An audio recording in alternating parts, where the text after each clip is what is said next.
बिचरी भुन्टीले रुँदै रुँदै आफ्नी आमालाई भनेकी हुन्छन्, आमा म त्यो घरमा अब जान्न, मैले त्यो घरबाट धेरै नै दुःख पीडा सहनु पर्यो, खेप्नु पर्यो, अब म त्यो घरमा कहिल्यै पनि जान चाहन्न, म यतै तपाईँहरूसँग दुःख सुख गरेरै भए पनि बस्छु, तर म त्यो घरमा जान्न, म भूपेन्द्रसँग अब कहिल्यै मिल्दैन भनेर भुन्टीले आफ्नो आमालाई भनिरहँदा उताबाट भूपेन्द्र भने आफ्नो दाजुलाई लिएर यता भुन्टी भएको ठाउँमा आइपुगेका हुन्छन्।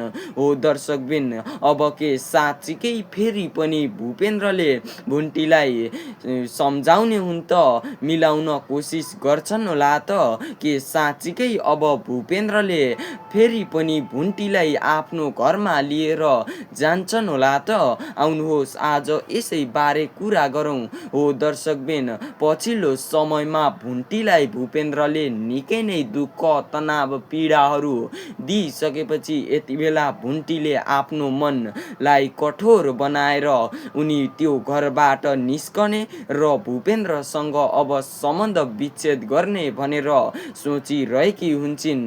त्यतिकैमा यता भूपेन्द्रले पनि भुन्टीलाई डिभोर्स दिने र अर्कै केटीसँग विवाह गर्ने भनेर अर्कै केटीसँग हिँडिरहेका हुन्छन्।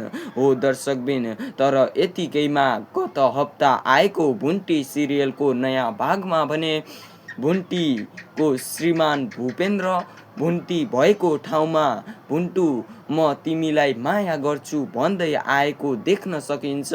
हो दर्शकबिन, के त्यो साँच्चीकै भूपेन्द्र फेरि पनि भुन्टीलाई आफूसँगै लग्नका लागि आएका होलान् त, या त भुन्टीले सपना देखेकी होलिन् त?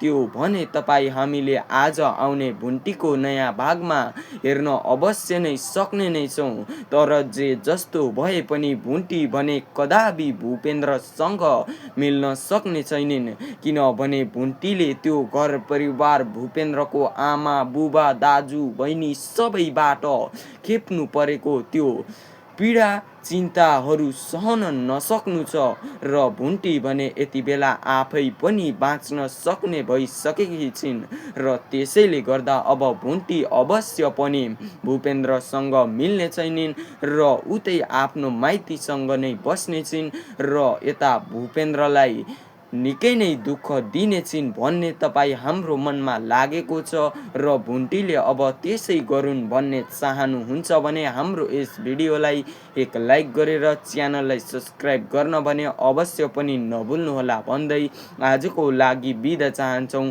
हस्त, धन्यवाद।